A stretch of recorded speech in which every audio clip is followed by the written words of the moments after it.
नमस्कार। अर्थ मैटर्स के एक खास प्रोग्राम में आप सबका स्वागत है। मैं हूं माइक पांडे। हिमालय पर्वत दुनिया की सबसे ऊंची पर्वत श्रृंखला, एशिया का जल स्रोत। यहाँ के ग्लेशियर एशिया की कुछ सबसे बड़ी नदियों को जन्म देती हैं और ये नदियाँ लाखों लोगों की जीवन रेखा हैं। पर इन बर्फीली पहाड़ियों के बीच मौजूद कुछ अनूठे झीलें भी हैं।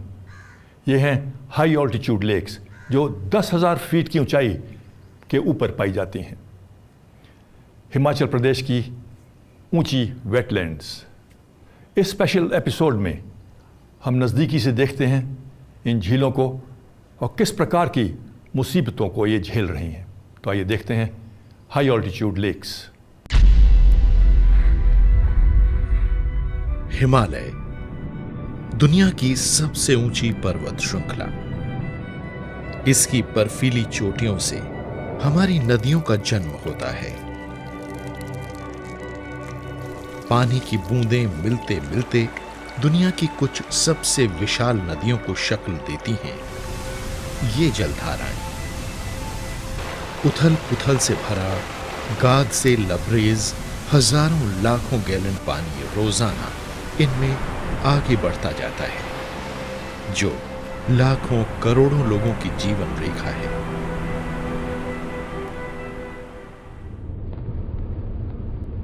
हिमालय पर्वत 2400 किलोमीटर की लंबाई और 5 देशों में फैला है। यह दुनिया की सबसे नाजुक पर्यावरण प्रणालियों में से एक है। हिमालय पर्वत के आंचल में करीब 15,000 ग्लेशियर हैं, यानी मीलों की लंबाई में सुरक्षित ताजा पानी का भंडार। ये ग्लेशियर दुनिया की 3 प्रमुख नदियों को जन्म देते हैं। ये हैं सिंधु यानी इंडस, गंगा और ब्रह्मपुत्र। ये भारत के 60 करोड़ लोगों की जिंदगी को कायम रखती हैं।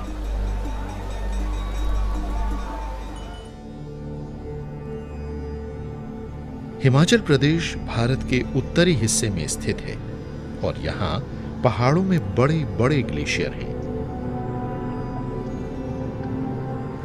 यहीं से जलधाराओं, नदियों और झीलों का जन्म होता है।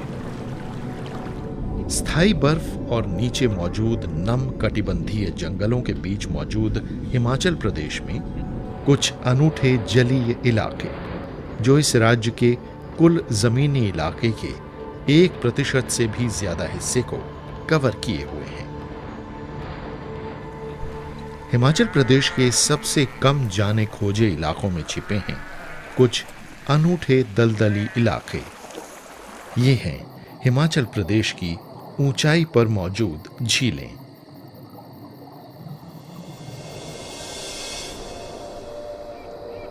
ऊंचाई पर मौजूद इन झीलों का विकास लाखों साल के दौरान हुआ है।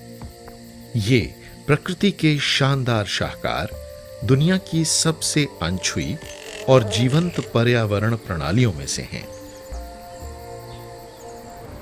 इन प्राकृतिक झीलों में उन ग्लेशियरों और बर्फ से पानी आता है जो यहां आसपास मौजूद हैं। ये झीलें ग्लेशियरों से निकले पानी और नदियों और जलधाराओं के बीच एक भंडार की भूमिका निभाती हैं। ये विशाल स्पंज की तरह काम करती हैं। ये पानी को इकट्ठा करती हैं और जमीन के नीचे मौजूद जल भंडारों को पानी से भरपूर बनाए रखती हैं। इस तरह ये हमारी नदियों में पानी की मात्रा को कायम रखने में एक महत्वपूर्ण भूमिका निभाती हैं। लेकिन आज ऐसी कई प्राकृतिक विरासतें गंभीर खतरे में हैं। हिमाचल में ऊंचाई पर मौजूद कई झीलें हैं, लेकिन आज हम आपको कुछ ऐसी बेहद नाजुक और पर्यावरण के नजरिए से महत्वपूर्ण झीलों पर ले चल रहे हैं, जिनका अस्तित्व ही इंसानी गतिविधियों और जलवायु परिवर्तन के कारण संकट में पड़ गया है। चंद्रताल लाहौल स्पीति घाटी के ऊंचाई वाले इलाकों में स्थित है।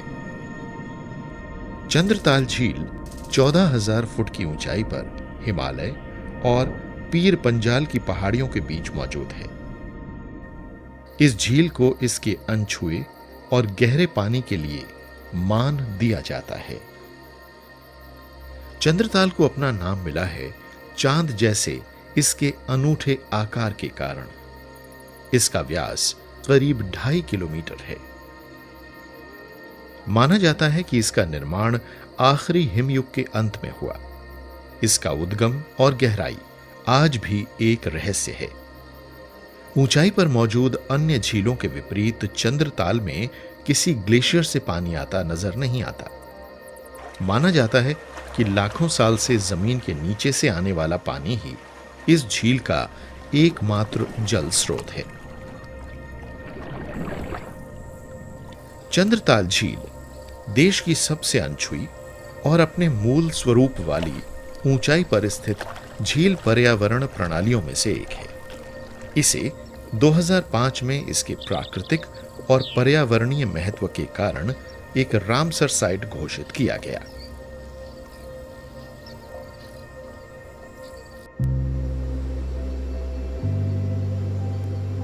नमी की मौजूदगी, बेहद ठंडे तापमान और बंजर इलाका होने के कारण इस क्षेत्र में एक अनूठी भूस्थिति बन गई है, जिससे यहां पेड़ पौधों और जीवों की कुछ बेहद दुर्लभ प्रजातियां और किस्में कायम रह पाती हैं। यहां की चरम मौसमी स्थितियों के हिसाब से यहां की प्रजातियां ढल गई हैं। इनमें बेहद खतरे से घिरी हिमालयन आइबेक्स शामिल है। भेड़ जैसा दमदार जानवर होता है और यहां की बेहद तीखी चट्टानों पर रहता है। नीली भेड़ भी इस ऊंचाई वाले इलाके में मिलने वाला एक अनूठा जीव है। चंद्रताल प्रवासी पक्षियों के लिए भी आराम करने की एक लोकप्रिय जगह है। गर्मियों के अपने गंतव्य लद्दाख और तिब्बत की ओर बढ़ते समय ये यहीं झील के किनारे विश्राम करते हैं। इन पक्षियों के यहां आने और गर्मियों के महीनों के दौरान यहां तक पहुंच मुमकिन होने के कारण चंद्रताल एक अनूठा पर्यटन गंतव्य है। अभी कुछ साल पहले तक पर्यटक झील के ठीक किनारे तक अपने तंबू लगा सकते थे, लेकिन अनियंत्रित पर्यटन के कारण यहां कचरे और प्रदूषण ने भी अपने कदम फैलाए। सफाई का कोई प्रबंध न होने के कारण कचरा या तो झील में पहुंच जाता था या फिर और नीचे नदियों में चला आता था। इससे चिंतित होकर हिमाचल प्रदेश वन विभाग ने फौरन कदम उठाया। अब कैंप लगाने वाले सभी पर्यटकों को झील से 2.5 किलोमीटर पीछे ही रुकने की इजाजत दी जाती है। वन विभाग स्थानीय एनजीओ के साथ मिलकर अक्सर सैलानियों और स्थानीय समुदायों को जागरूक बनाने के कार्यक्रम आयोजित करता रहता है।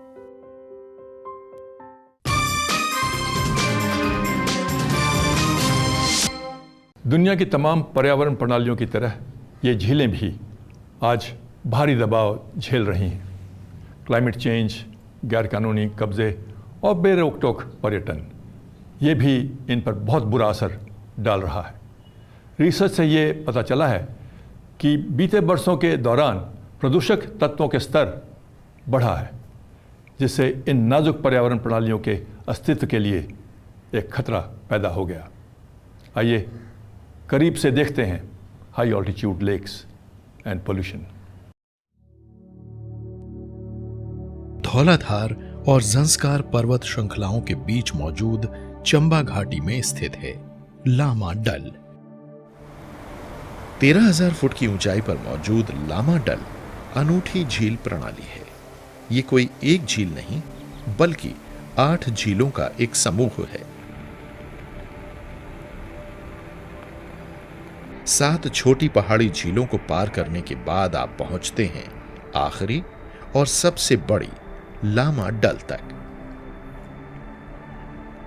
लामा डल को कई सदी से शिवजी का निवास मानकर उसका सम्मान किया जाता रहा है। स्थानीय लोगों के बीच इस झील का धार्मिक महत्व है। मैं 15 साल से लामा डल जा रहा हूँ। वहाँ मेरी पूरी मनोकामना पूरी हो रही है। मैं एक प्रार्थना में की थी, मेरी लाड़ी भागे मर गई थी। मैं अपने पुत्र को लाड़ी मंगाई थी, हो गई। सब कुछ ठीक ठाक है। वो मेरे को अभी लड़का दे रहा है, सब कुछ दे रहा है, सब लामड़ा जो जाएगा सबकी उसकी मनोकामना पूरी हो जाएगी। ग्लेशियरों से पानी हासिल करने वाली ये झील साल के ज्यादातर समय बर्फ से ढकी रहती है और इसमें से कई जलधाराएं और नदियां निकलती हैं।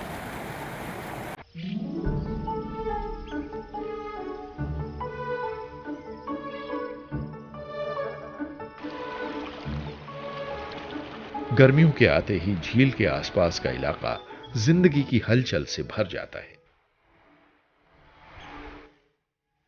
यही वो समय होता है जब बंजारा जनजाति के लोग गद्दी अपने मवेशियों के साथ अपने वार्षिक प्रवास के दौरान इस झील के किनारे रुकते हैं। सदियों से ये चरागाहें इनके चराई वाले पसंदीदा इलाके रहे हैं।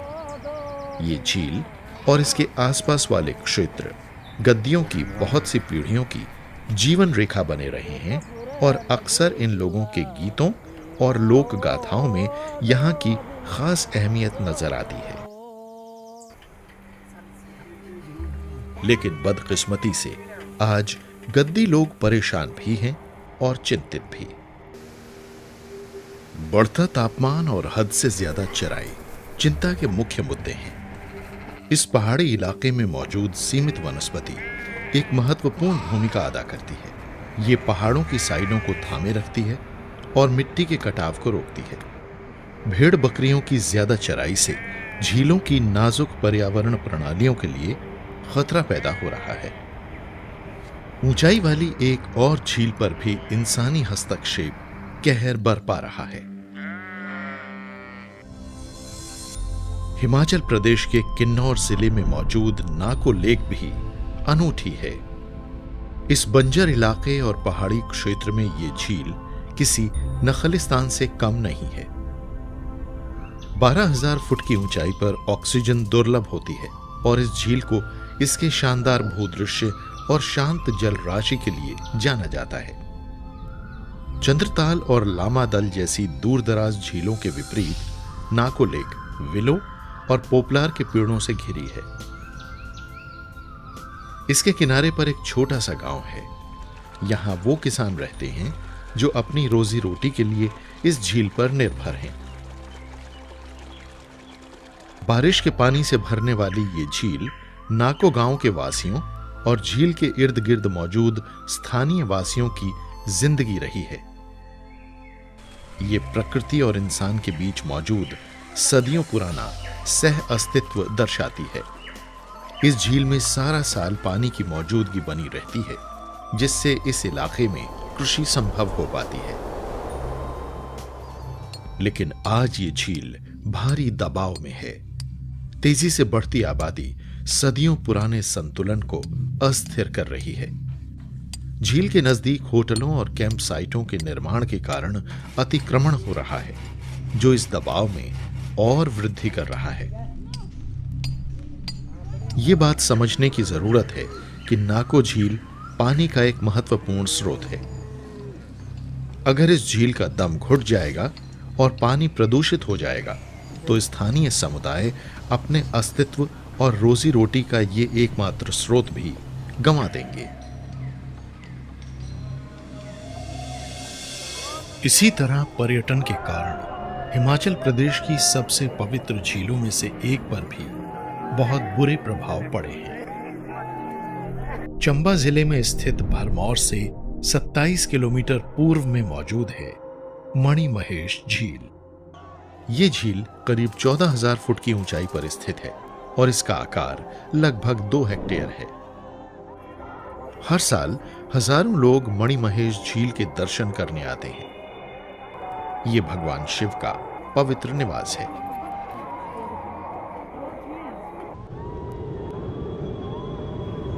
सर्दियों की लंबी जकड़ के बाद हर साल गर्मियों में कैलाश चोटी का प्रतिबिंब इसकी शांत जल राशि में नजर आता है। अवसर होता है 1 महीने तक चलने वाला वार्षिक मणिमहेश मेला। इसे हर साल अगस्त से सितंबर के बीच आयोजित किया जाता है।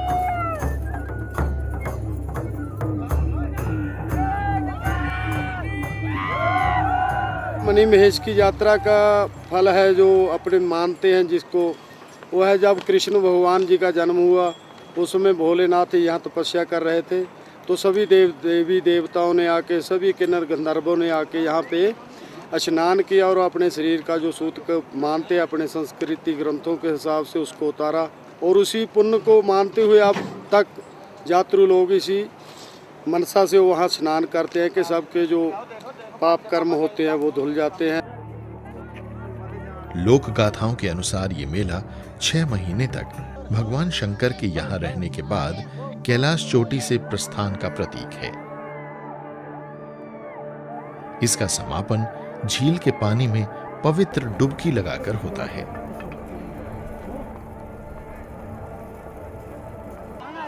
लेकिन बदकिस्मती से इस धार्मिक जोश और जश्न के बीच हम शायद झील की नाजुक पर्यावरणीय प्रणाली के महत्व को भूल जाते हैं। श्रद्धालु अपने साथ प्लास्टिक और जो अन्य कचरा लाते हैं वो इस इलाके की प्राकृतिक पवित्रता और स्वच्छता के लिए एक बड़ा खतरा बनता जा रहा है।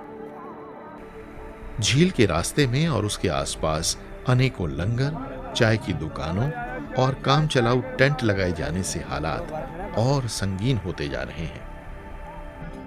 कचरे के सुनियोजित निपटान की प्रणाली और जागरूकता की कमी के कारण झील पर बहुत बुरा असर पड़ रहा है।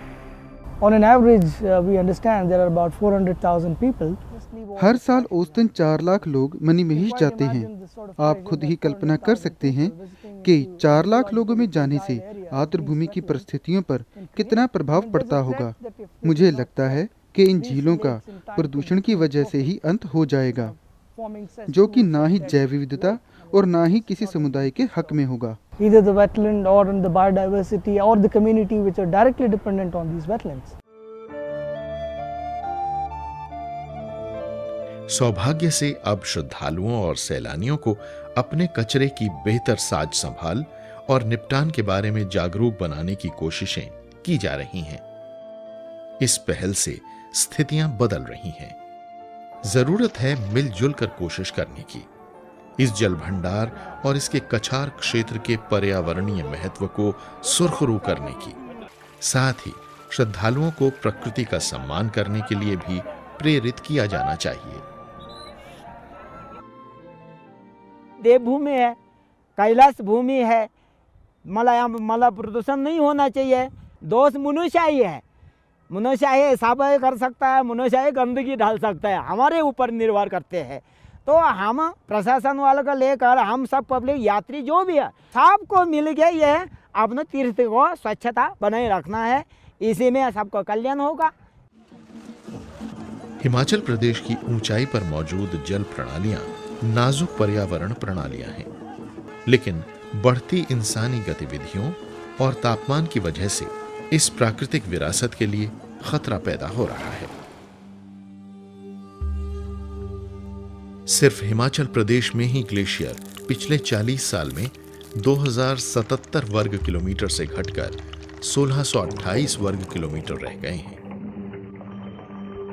अगर ये सिलसिला जारी रहा तो इससे न सिर्फ ऊंचाई पर मौजूद झील प्रणालियों का नाजुक संतुलन चरमरा जाएगा, बल्कि ये भविष्य में जल सुरक्षा के लिए खतरा बनकर लाखों करोड़ों लोगों को प्रभावित भी करेगा। हिमालय की ऊंचाई पर मौजूद झीलें एक महत्वपूर्ण पर्यावरणीय भूमिका निभाती हैं और हजारों स्थानीय समुदायों की गुजर बसर के लिए बेहद अहम हैं। ये आवश्यक है कि हम हिमाचल प्रदेश की इन रहस्यमय झीलों के असली महत्व को समझें, ताकि हम सभी का एक सुरक्षित भविष्य सुनिश्चित हो सके।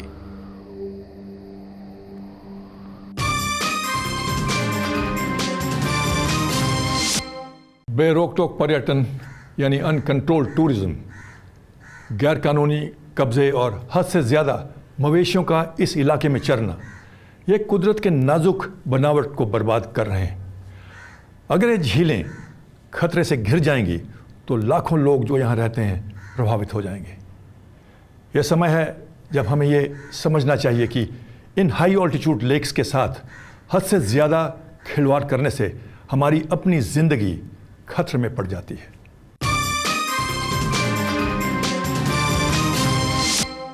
और अब एक बार फिर समय आ गया है हमारे साप्ताहिक क्विज का।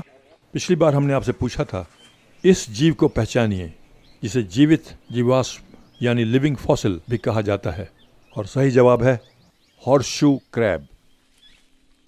इस हफ्ते के विजेता हैं निशा नई दिल्ली, रोहित सैनी राजस्थान, आत्मन राय चंडीगढ़, मनोज कुमार दास महाराष्ट्र, मानस राम नायक उत्तर प्रदेश। पहले 5 विजेताओं को अर्थ मैटर्स की तरफ से मिलेगा एक टी शर्ट और एक स्पेशल सर्टिफिकेट, और 10 विजेताओं को मिलेगा फ्रेंड्स ऑफ द अर्थ का सर्टिफिकेट।